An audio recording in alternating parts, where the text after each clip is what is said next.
Hello and welcome to another edition of It's Family Time, Let's Talk. I'm your host, Ria Rupchansing, and I'm so glad that you could join us here once again this afternoon on set.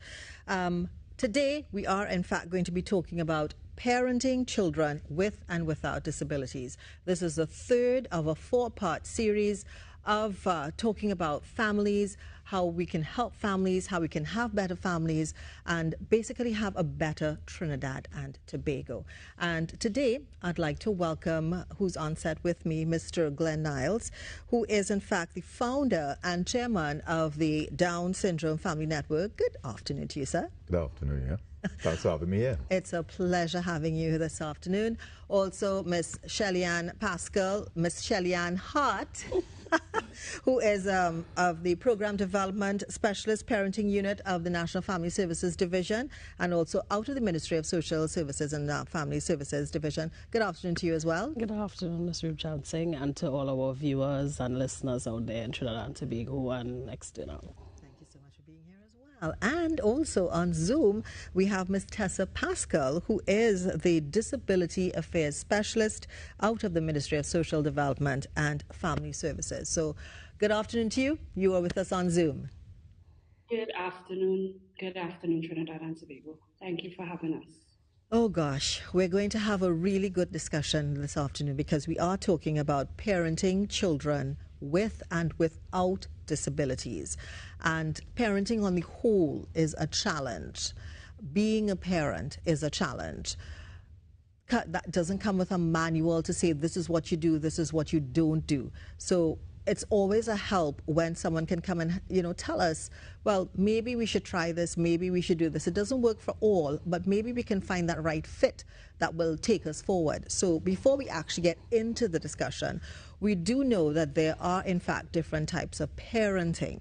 Yes. You've got the authoritative, you've got the authoritarian, you've got the permissive, and you've got the neglectful. 4 different types of parenting. Yes. Ms. Hart, let's start with you. Take us through and give us an idea or explain to us what these different types of parentings are exactly.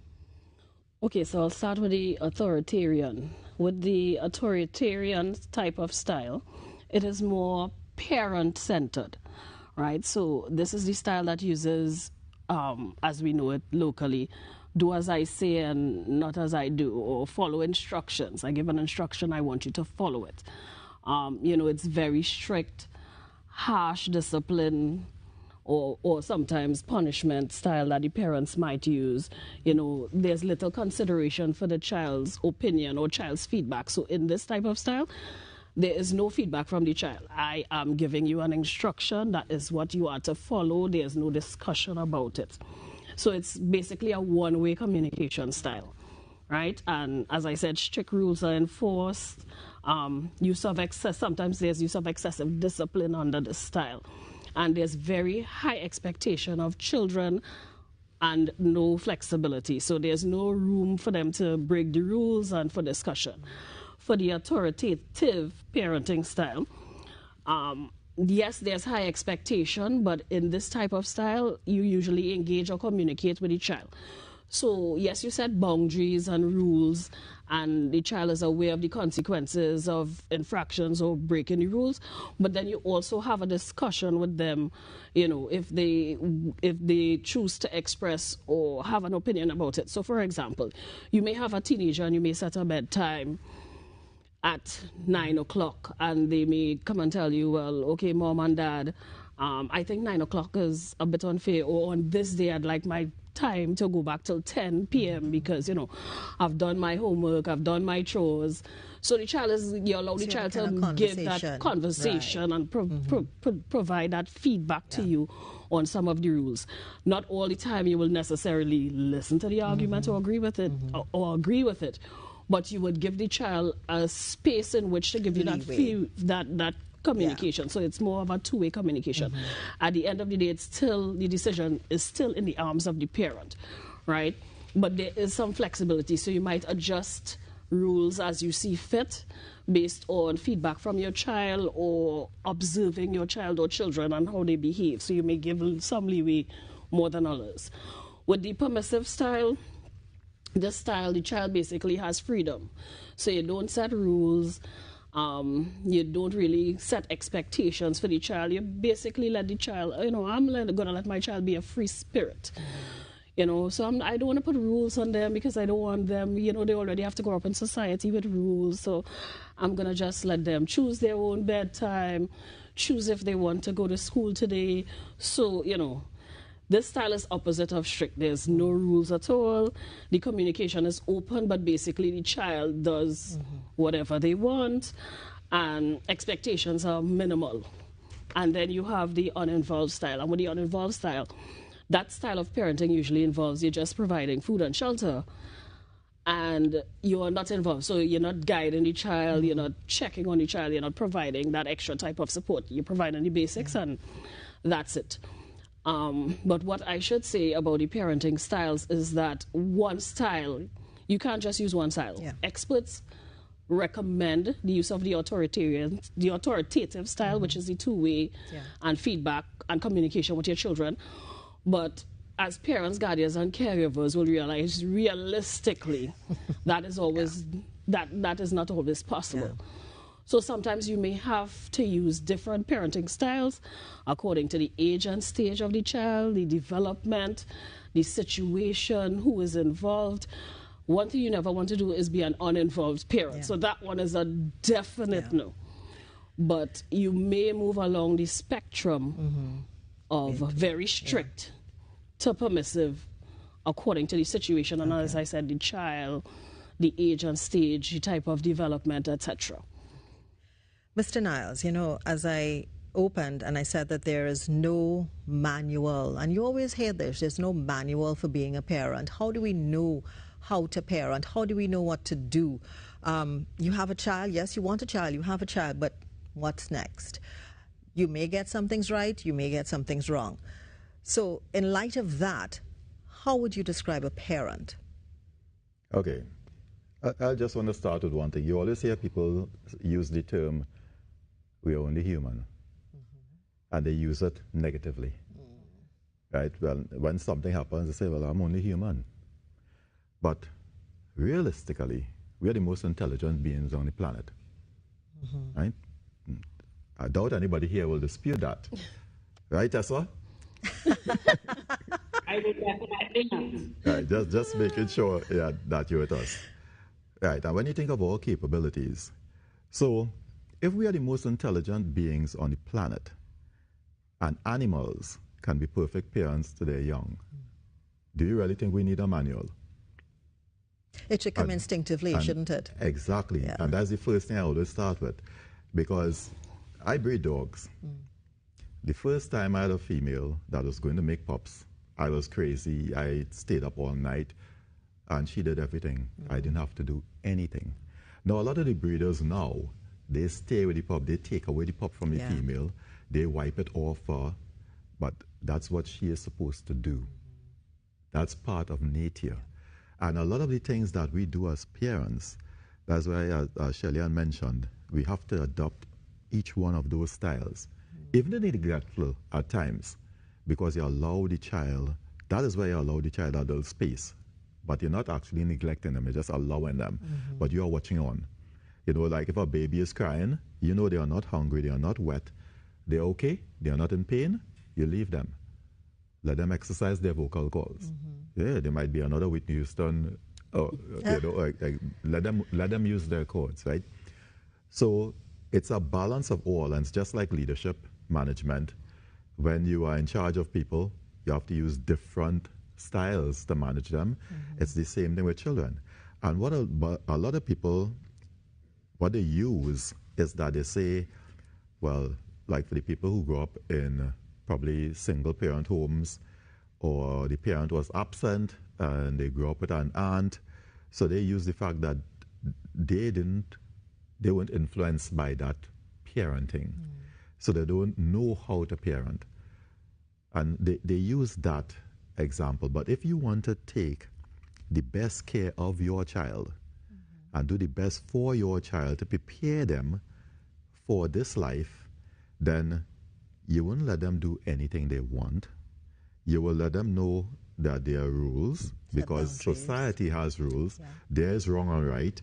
And we're going back even for the people who are not religious. You know, if we go to the Bible or if we go to the laws of the universe, whether you're spiritual, because I'm sure we all believe in something, there are always rules. Yeah. So you have to set rules in the home. You cannot just allow the child to do what they want, because life has rules. And when they come out, they will want to continue doing whatever they want, which we see is happening now, if they don't adopt those rules. And then it will make life easier for you as well. Yeah. That there will always be repercussions for wrongdoing, reward for doing right. Yeah. And sometimes when you have reward for doing right, you don't need repercussions for wrongdoing. And that is all part of the training coming up. So as Shelley mentioned, with the child approaching a parent to change the bedtime, right? According to the training that you had received growing up, that bedtime would be adjusting over the period, as Shelley had mentioned, through the life stages, the age stages. So when she's reaching more to a point, starting to adopt more responsibilities, because the parents will start giving her more responsibilities. So she will be start coming more independent. And it's progression, because you are preparing her for adulthood. Yeah. So it's going through all the stages, using all the principles. So it's really not in a manual, to me. And I've lived that, because nobody gave me a manual. And my son was born, he was born with Down syndrome. Yes, and we're going to be talking about that very shortly as well, because that's what we're talking about here this afternoon. We're talking about parenting on the whole, and also parenting children with disabilities. We are going to be continuing the discussion, so stay with us here. It's Family Time, Let's Talk. We'll be back right after this.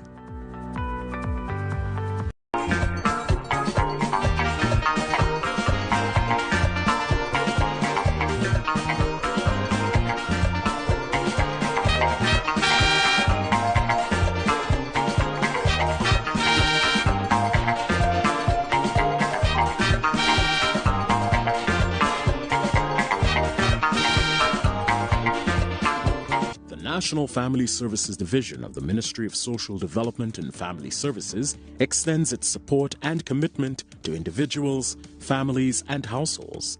These support services include counseling and psychosocial support, workshops and webinars, and sensitization sessions under the parenting unit, support to grandparents raising their grandchildren under the grandparenting program.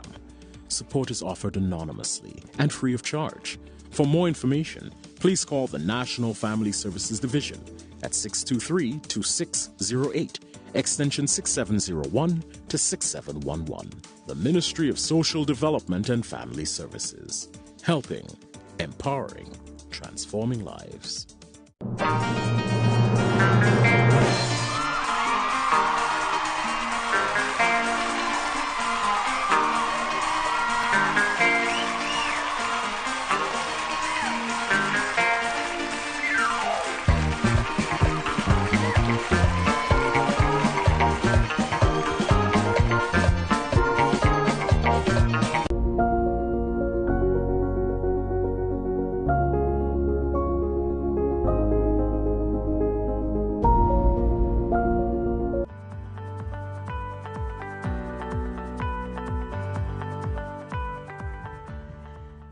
And welcome back to It's Family Time, Let's Talk. And we are talking parenting this afternoon. A big topic, a very important topic for our children and for our world on the whole, really. And we have been talking about the different types of parenting and what may be best, what may not. We find that, maybe we need to have everything basically, not one or the other, but we may have to interuse each one of them, because it's not one or the other basically to be a total parent. So I'd like to ask this question to Ms. Pascal, who is actually on Zoom with us. So Ms. Pascal, we were talking parenting.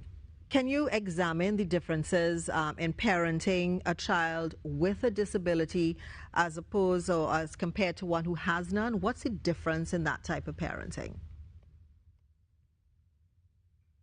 I don't necessarily believe that there should be a difference. treat our children with disabilities as children. We give them room to grow and explore, to develop their personality. Mr. Niles can definitely attest to this. We give them the chance to be the best they can be. We don't smother them because of their disability and say, well, they can't do this. And because in that case, we become the disabling factor in their lives as parents, as caregivers. If we stifle their growth, if we use our fears to influence how far they can grow, how far they can go, and what they can achieve. Yes, there will be some variation in terms of you may need to put more in financially, you may need to put more time in, more effort in. It may require more resources, but the main parent, and you don't stop disciplining or not discipline a child because they have a disability. They have to grow up and become part of the same society that every other child lives in. They also have to grow up to be able to deal with the challenges that having a disability creates, right? And growing up as a child with a disability can, if parents allow it, create a strong individual because they would have been facing challenges as children that children without disabilities will not face. Discrimination, stereotypes, prejudice. Children without disabilities are not necessarily, not all of them, let's get that clear, are not necessarily exposed to these things early in life. As a parent, you help your children navigate this situation and create strong individuals. All right, thank you. We do have a Facebook question, and you can actually post your questions on TTD Live Online. But before we actually get to that question, I just want to bring you in because this question has to do with Down syndrome. And you are, in fact, the chairman and founder of the Down Syndrome Family Network. So similar to what I asked her, the differences between parenting a child with a disability as opposed to one who, or compared to one who doesn't have. What are some of the differences? As she mentioned, there are some, but to what extent? All right, I just like what Tessa said, to me there are no differences. You're a parent, finish, full stop. But you would have, with the child with a disability, you would have to put that extra care and attention in. Now, I said the care and attention, but also, as Tessa mentioned, not to be passive and charitable and allow them to do whatever they want, which we see a lot of people doing because they have a special child. So they allow that child to do anything they want, whenever they want, eat whatever they want, etc.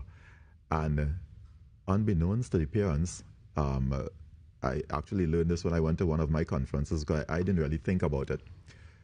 They start something called sibling rivalry. So you have 4 children in the house and one has a disability. So that child with a disability is allowed to roll on the floor, sit down on the floor and eat, play with their toys, don't put them back, make how much mess they want. They are never punished, chastised, reprimanded, nothing. Everything they do is rewarded. And then you have the other children who are punished when they make a mess, punished when they don't eat what they're supposed to eat, punished when they don't want to clean up after their sibling with a disability. So what you are creating there is enmity.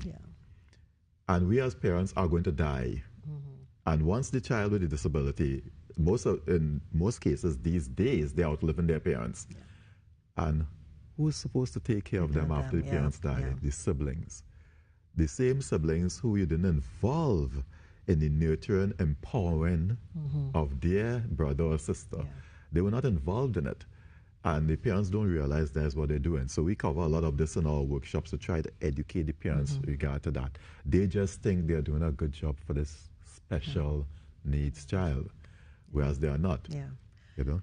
So here's the question we have that was posted onto our Facebook page as well, and you too can as well at TTD Live Online. If you've got questions based on the topic that we're doing today, it's parenting and parenting children with or without disabilities. So this is the question.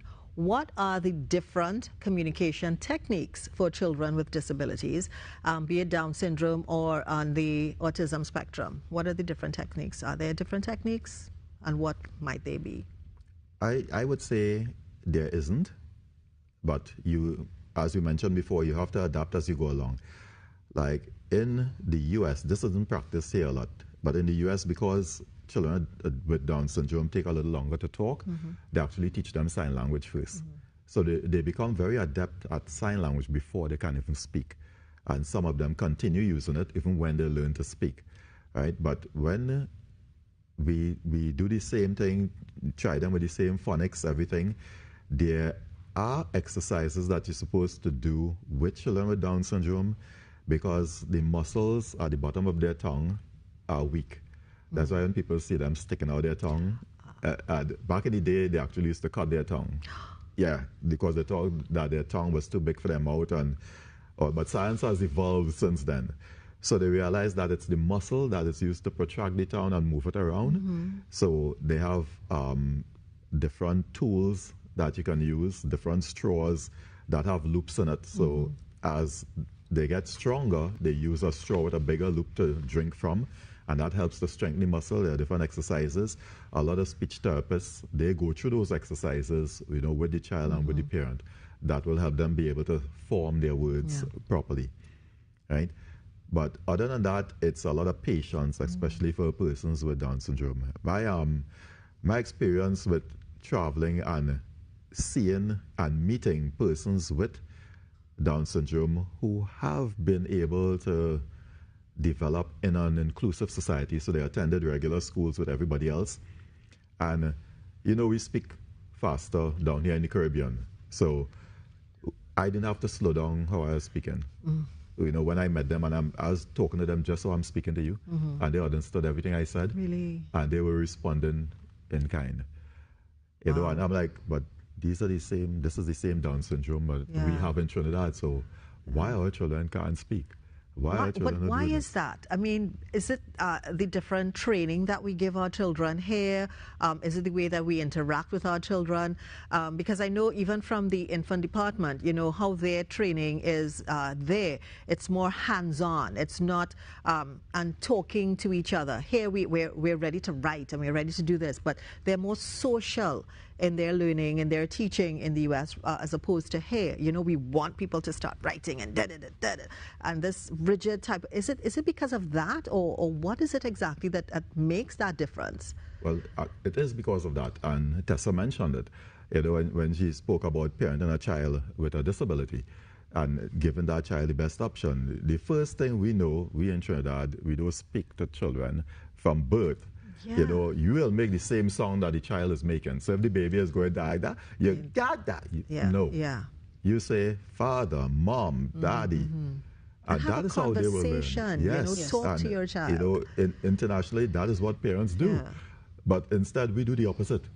We mock the child, make the sounds that the child is making. I even have an associate. He works with persons with disabilities, and when he's with them, he makes the same sound they're making, and I couldn't believe it. I had to pull him aside. I say, "Yo, these are adults. Why are you making the same sound?" He said, "They will understand." I said, "No, they will also understand if you speak to them." Yes. If you teach them the words from young, they will understand the words as well. So teach them that instead, and then they can communicate with everybody. Exactly. Yes. And just to sidestep, I remember the first time I met my nephew. He was born and growing up in the States. He was 4 years old. And when I met him and I heard him speak, I mean, his parents are both academics, and the words he was using, I knew he didn't know the meaning of those words. But he used them in the right context because that's how his parents spoke to him. And so he was speaking like that. And so it's just it's a culture. Yeah, but it's a culture that we can change. We need to change. That we need to change. We need to change that culture. And as I'm talking, and we're talking about changing the culture, what about the parenting unit? What do they offer for parents who have issues with children without disabilities, and more so children with disabilities, Down syndrome, autism, that type of thing, and they come into you? What what do you help them with? How do you help them with these things? Okay, so at the parenting unit of the National Family Services Division, we provide parenting education, parenting training, and parenting support. So parenting education will include putting out our material out there, whether print or social media. You know, persons, the public write us from time to time. They may email us, they may call in, ask specific questions, ask about information. So we will source that information for them. We also provide parenting workshop and training. So we can do sensitization sessions, and we don't only do it for parents, but we do it for schools and organizations, you know. So schools can request us to come and speak to their PTA or parenting group, and we've done that before. We've always done that. Whether it's to parent children with or without disabilities, because as Tessa and Glenn would have expressed, it's parenting. It's parenting. And discipline, rules, boundaries, all those things still apply. You just have to adjust the way you do it, and you have to keep reinforcing it. You may have to do it more times and make sure your routine is constant, but you still have to do it. And we provide parenting support at the National Family Services in terms of, so when we interact with parents, guardians, or caregivers, besides the issue of going through our parenting training workshops, they may need to deal with that psychosocial well-being part of it, you know, sometimes they have to deal with themselves and coping with emotions, or asking us to step in and help them, you know, deal with coping skills with a particular child or children, and also to help the child manage their emotions. So we provide that support in terms of our social workers providing that counseling and that guidance. We also put them in touch with referral with external agencies or internal departments of the ministry, depending on what service they may need. So we try to be as all-inclusive as possible in terms of the services we offer and the support we offer. So yes, we offer the information, we offer the training, but we also offer that support in terms of psychosocial, as well as putting you in touch with the right people. So for example, if we come across a parent and their child has Down syndrome, you know, one of the resources we will call is Down Syndrome Family Network, because we know that they will be able to provide them with the guidance and help them go through some of these steps. We refer them to other agencies as well. We may need to, you know, refer them to, if their parents are not sure, because sometimes parents are not sure, you know, I'm not sure my child has a disability, so what do I do? But I realize they're slower. So in terms of giving them guidance, first of all, if you trust your gut, if you think that something might be wrong because you see them missing developmental milestones, they may start later. Of course, every child develops differently, but after a while, you notice that your child is missing targets.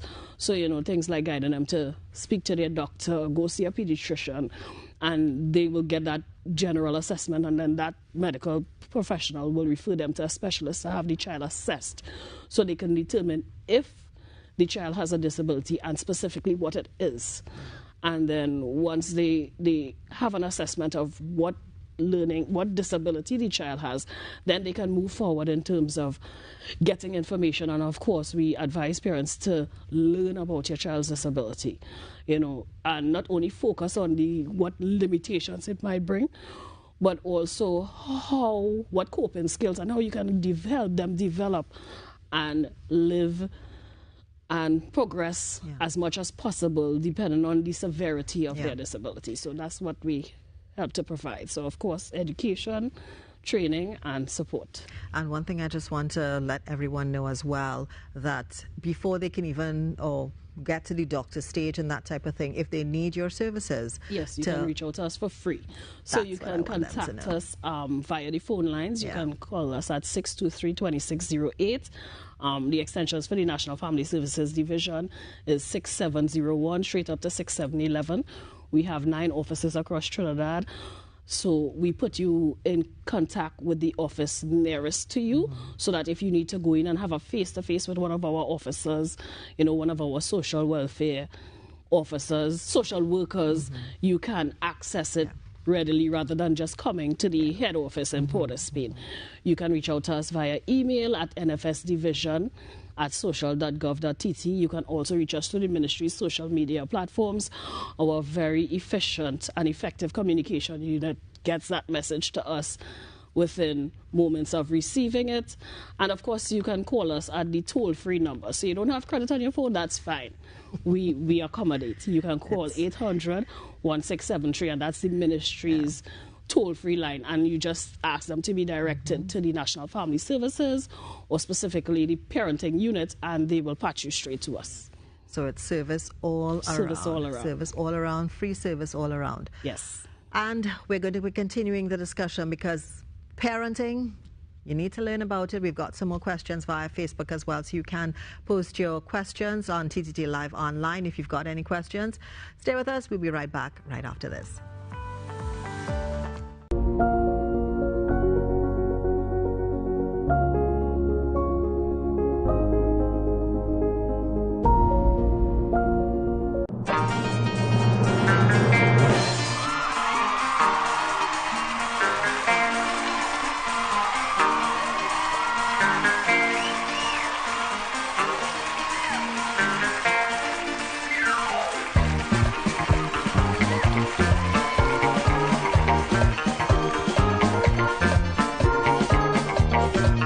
National Family Services Division of the Ministry of Social Development and Family Services extends its support and commitment to individuals, families, and households. These support services include counseling and psychosocial support, workshops and webinars, and sensitization sessions under the parenting unit, support to grandparents raising their grandchildren under the grandparenting program. Support is offered anonymously and free of charge. For more information, please call the National Family Services Division at 623-2608, extension 6701 to 6711. The Ministry of Social Development and Family Services. Helping, empowering, transforming lives.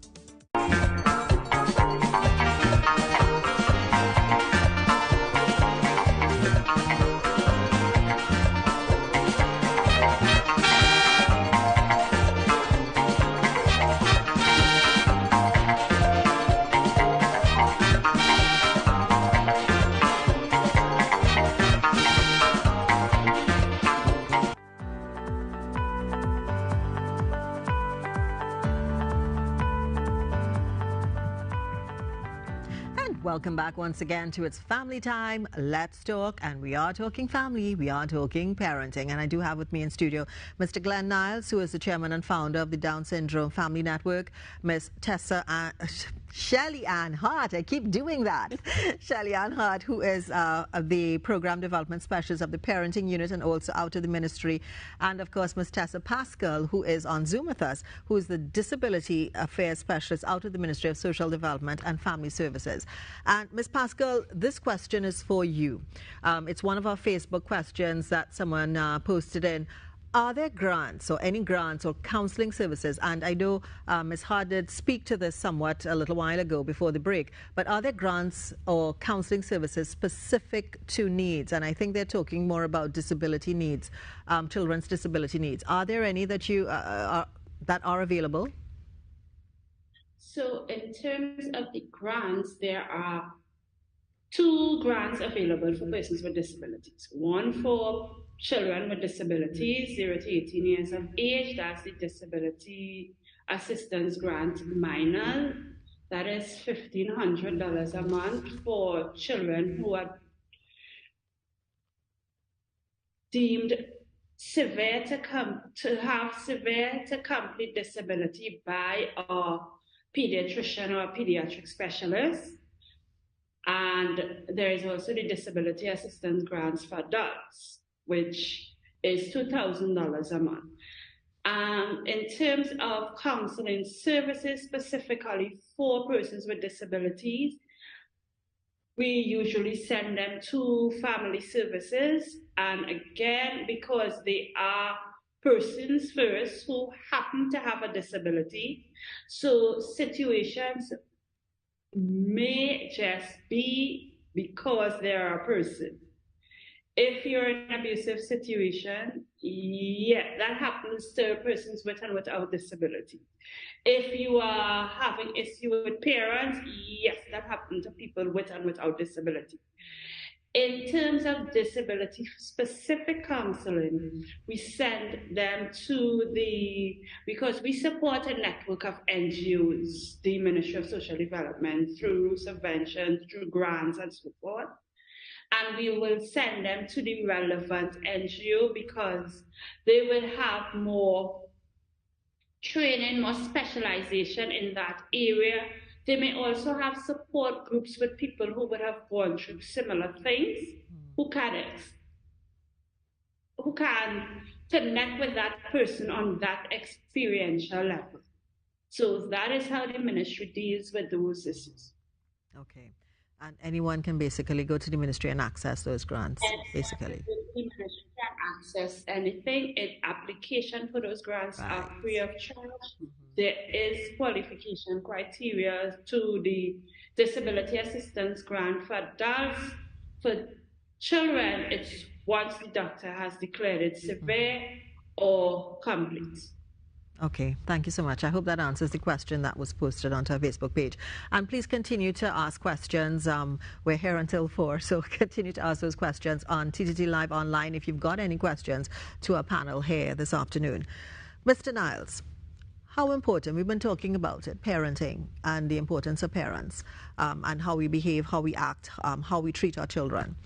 How important is parental involvement in the everyday life of a child? Well, to me, that's the most important thing, as a parent. First, for the protection and the support and empowerment. I mean, without your parent is your first guardian, your first literal guardian. Any threat to you, your parent is supposed to be stepping in, and your parent is not supposed to be the threat, as which unfortunately happens in some instances, right? And that is the main thing when I think of parenting and when I'm talking to parents, because we look at the fact that, as I mentioned before, how some parents, they might do it different ways. Some parents punish their children with disabilities because they keep doing the same thing over and over, and they're trying to tell them, don't do that, don't throw down this, and they will punish them. And there are others who will not do anything. They will let them do whatever they want. And in both cases, they are wrong. But in the first case, most children with intellectual disabilities don't recognize punishment, but they recognize reward in most instances. And even children without disabilities also recognize reward faster than punishment, right? So if a child is writing on the wall, if you keep telling them, don't write on the wall, and you get angry and agitated and flustered, they are getting a reaction from you. They are getting attention. And they will crave that. They will actually look at you in your face and take the marker and write on the wall, almost challenging you. Yes, okay, what are you going to do? They do, yeah. Do something now. Yeah. And if you beat them, they will still come back and do it again. They will actually do it. As opposed to you getting a pad with a pen, some crayons, some watercolors or what, and show them, draw here, draw on this instead. And they get rewarded for drawing on that and not on the wall. So it's the same thing with children with disabilities. Now, the other thing is that parents mustn't feel, especially if they have other children, they mustn't feel that, okay, this child with a disability is my cross to bear. If they blame themselves, sometimes they do. Sometimes they blame each other, and the marriage fragments, the relationship fragments. And, everybody's like, this come from your side of the family. Yeah. This come from your side of the family. It's because it's something you did, and they blame each other, and everything falls apart. But everybody has to work together, and which will include the other siblings. And how do we bring in those other siblings? And especially if there's some divide between the parents and, there's one who's saying, oh gosh, what happened? How did this happen? How did I have this child? How do you try to bring in the other siblings to be a part of that, to be involved in the education of that child who may have that disability? How do you do that? How do you encourage the others? People always like authority. They always like being in charge. They like being leadership. It makes you feel better. It makes you feel valued. So once you have, and I'm talking from, well, I don't have other children, but I'm talking from my experience with the persons that I've interacted with who have other children. And from the time that child with Down syndrome or with autism, when they find out that the child has autism or if the child is born with cerebral palsy, they involve the other children one time in caring for them. But it's a different type of involvement. It's not like it's another chore added to their list or another burden. But they make it like it's something to be proud of being able to do. And it's empowering them, you know, helping mommy and they take care of the baby. And if you see how they respond to it, you know, it's totally different. So they're involved from that point. Yeah. From But birth. they have to start from that point Yes, if that's they're what you involved. want. Yeah, they're always involved from that point. Like even when people ask me, you know, when they say, my son is going to be 23 now, Tyrese, he's going to be 23 in December. And when they ask me, you know, since he's like in his teenage years, he's been mowing the lawn, they'll see him washing the car, taking care of the dogs and things like that. And they're like, how did I get him to do that? I can't get my son to do anything.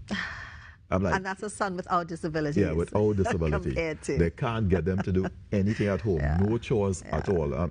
And my response is always, where do they live? Yeah, I didn't have a choice when I was young. I was born there. I was growing up there. I had to work. Yeah. From small, I had to work. I had to help my parents. Yeah. And that's the same thing I did with my son, even though he has Down syndrome. You know, for any time, okay, starting with making up his bed, helping make us his bed until he could do it on his own. Help everything. He had to help. But what you're saying is exactly what you teach any child. Any child. Basically. What we're supposed to teach What you're any child. supposed to teach any child. Because I can tell you, I learned that from young, from my grandmother, my parents, and from young. First thing you do when you get out of the bed is make up your bed and other things. We're continuing the discussion. Stay with us. We have more to come.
The National Family Services Division of the Ministry of Social Development and Family Services extends its support and commitment to individuals, families, and households.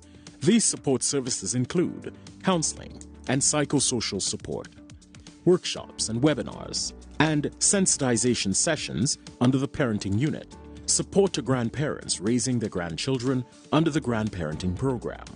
Support is offered anonymously and free of charge.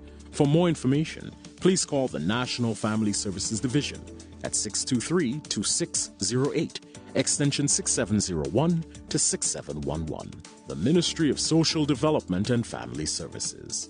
Helping, empowering, transforming lives.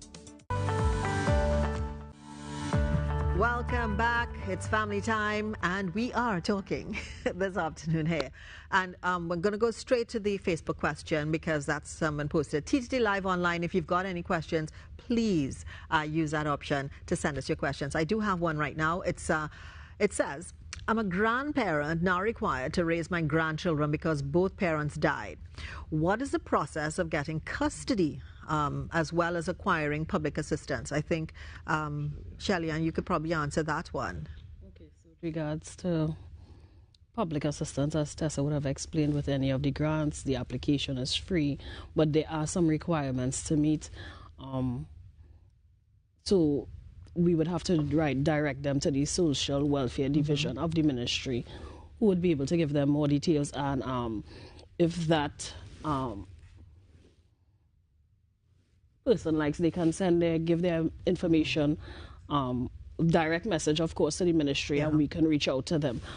But part of it will involve them, of course, probably retaining a lawyer, whether at their expense, or they can go to legal aid. Because legal aid of the Ministry of Attorney General and Legal Affairs will provide that support as well, so they can access some guidance, legal guidance on that from there. It will involve them going to the court as well as Children's Authority to be appointed guardian, caregiver, fit person. It depends on what they might be required to do. So there's differences in what they may be termed, but once both parents are dead, you would have, if you have that documentation, of course, the death certificate, etc., and you are the guardian stepping up in the interim, you can access Children's Authority first and foremost, and those officers, they will also be able to give them guidance on how to go forward in terms of being termed the legal guardian now of this child. Once that is in process and on board, then you can access other services on the child's behalf. At the National Family Services as well, we provide a grandparenting workshop and training program, and that's basically to help you navigate the waters, whether you're a grandparent taking over for deceased parents, parents who have migrated, parents who have some other issue that they cannot directly parent, or even a grandparent supporting their children who are parenting. We provide that additional education, training, and support to them as well. Especially since this grandparent would now be, in essence, become the full-time parent. Things like navigating technology, discipline techniques and strategies, age and stage appropriate. Some effective guidelines of parenting. We also look at gender socialization and parenting and grandparenting, and how those things, our customs, our culture, and all those things influence parenting and grandparenting, and sometimes how we operate with children. So we provide that information as well.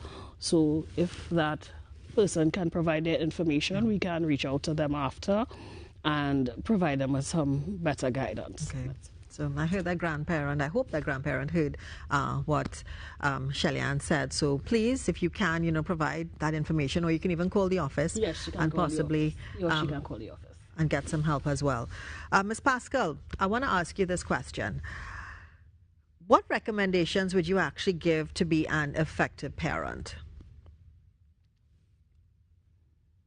To be an effective parent, two things have to happen. You have to know yourself as a person. You have to know your child as an individual. Each child is different, like Shelly-Ann said. Each person is different.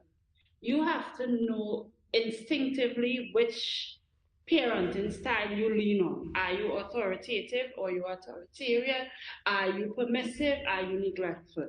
You have to know your child. You have to know what strategies will work and what won't. As a teenager, I always thought it was better to ask forgiveness than to get permission. So licks really never worked on me, right? So, but my parents believed in licks. And that was fine for them, but for me, I still continued doing what had to be done. And so that strategy definitely wasn't working. So you have to find a strategy that will work. You have to know your child. Additionally, you are raising your child and you are learning as you go. But as a parent, you also need to learn as you go how to be an effective parent. Yes, some things may come naturally, but some things you have to learn, especially in cases with children with disabilities. You have to learn what is a result of the disability versus what is a behavioral problem. Yes. So that you may see some children hitting themselves and don't do that, don't do that. That is a result, maybe a result of the disability. So you have to educate yourself, make yourself aware of where the boundaries are so that you can effectively parent. You cannot parent a symptom of a disability. You can parent and correct a behavior. Wow. You just opened my eyes with that statement there. Wow, you cannot parent a symptom. Wow. Woo. Take a breath. And I hope everyone is just thinking, you know, all this is just sinking into everyone, this conversation. I have another question via Facebook. Where can I get my child tested if I suspect they may have Down syndrome? And I think not just Down syndrome, but if you suspect autism as well, which is another, you find more and more people are presenting with autism, more children are presenting with autism. Down syndrome, I think it's more visible. That you can actually, I think you can probably attest to that. You can actually see Down syndrome, but autism is something that you wait for the development of the child, and so. But where can you get your child tested to see if they do have whichever disability it is? Okay, well, there are, for Down syndrome, there's a blood test. That's before birth, though. Yeah, no, there's one that can be done after birth as well. After birth as well. There's one before birth, which you can find out. I don't know if it's available down here, but it's available internationally. Okay. Within the first trimester, right? Which is not a good thing to me, because I don't agree with that. Yeah, a lot of people choose to abort. That's right. The child. Yes. I know it's the parents' decision, but I mean, wow. Yeah, I know. You really don't know what that child could be. Exactly. So science is so advanced now that they're able to test within the first trimester whether that child will be born with Down syndrome or not. But after that, as you said, there are visible signs of a person with Down syndrome, but there are also like 4 different types of Down syndrome, and some people like to find out which one to see what they are dealing with. So there's a blood test for that. There are a couple local companies, I don't have the names off the top of my head, who do it. But other than that, if we do it through the Ministry of Health, they have to send the results abroad. They have to send the blood abroad to be tested. Okay. Is there any other help that the parenting unit can give with respect to that? With respect to testing, you still have to rely on the Ministry of Health, of course. And there's an assessment center at Mount Hope that you can go and have the child assessed. Of course, that will be based on the initial visit, but whether it be to a health center or a private doctor, of your suspicions of, you know, your child may have a disability. So get that first interaction with a pediatrician or a doctor at a health facility, whether it be public or private. And then that medical person, if they suspect something more serious, will send for an assessment to determine exactly what it is. Right. So they will guide you to those necessary spaces as well. But I also think for parents, it's better sooner than later. If you suspect something. Always. Yeah. Oh, yeah. It's better to know what you're dealing with so you can learn how to manage, how to empower yourself, as Ms. Pascal and Mr. Niles would have emphasized in our entire conversations. You need to know what you're working with, what strategies you can use, and educate yourself, because you can't just get the assessment and then say, okay, so I get the assessment and I know my child has special needs, and then you leave it there. It's my child has special needs. What is the particular disability I'm working with? And as Ms. Pascal expressed, you know, what are the parameters of the disability, and what could be in the spectrum of behavioral, you know, like outside of the disability, which would be normal misbehavior. So you need to determine those things. And of course, coping with those feelings of your child being assessed or suspecting that something is wrong can be difficult as well. So of course, reach out for that psychosocial support. As we say, no parent is perfect, whether you're parenting a child with or without a disability. And what I would encourage is that parents, you know your strengths, but also learn your limitations, and reach out for help through either your support systems, seek professional help, you know, educate yourself, get that information, empower yourself and your children, whether they are with a disability or without. And I think so.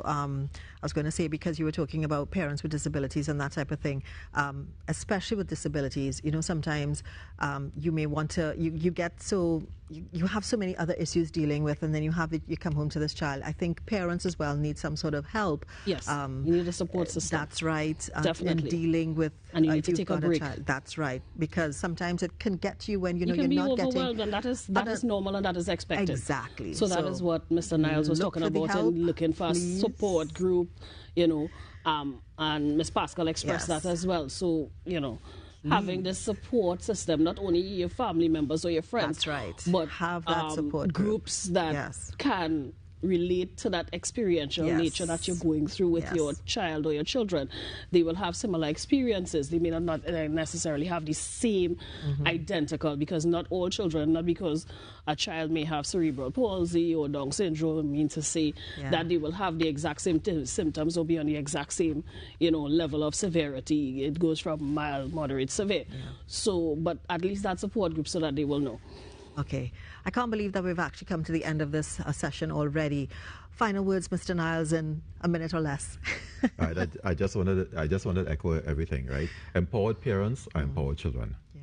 We have to continue teaching ourselves, learning, growing. We cannot stop, because the more we empower ourselves, the better parent we would be for our children, and we will empower them and teach them to empower others, because we also have to teach others. As Shirley-Ann just mentioned, that we have to learn about the disability, but we have to teach others, because I remember going to the doctors, they don't know anything about Down syndrome and things like that, so I had to inform them. Yeah. So we need to be informed. That's right. And find the help, seek the help, find the help, use the help. Ms. Pascal, your final thoughts? Final thoughts. Parents have to be the best advocate for their children.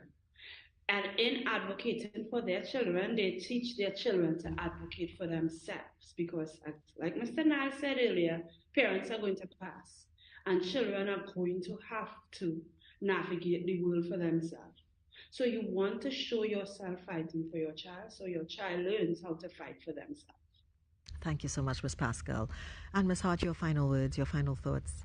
And for parents, whether you're parenting a child with or without disability, you can reach out to us at the Ministry of Social Development, particularly National Family Services, for that support, that education, that guidance, that advice, and of course that training. So you can reach out to us via the telephone at 623-2608, extension 6701 to 6711. You can reach us via email at nfsdivision@social.gov.tt, or through the ministry's social media pages, Facebook, all the others. So send us the messages, call the line. You can walk into any of our offices as well. We accept walk-ins. We take persons as they are. So, don't worry too much about it. Come in to us, and we are there to support you. Please remember that you can. It's a free service if you need any type of help at all, parenting or other issues. Thank you so much, Mr. Niles. Mr. Niles, Ms. Pascal, Ms. Hart, thank you so much. Parenting was the discussion today on It's Family Time, Let's Talk. You can catch the repeat Tuesday evenings right here on TTT. We'll see you next week. We're talking men next week, so join us then.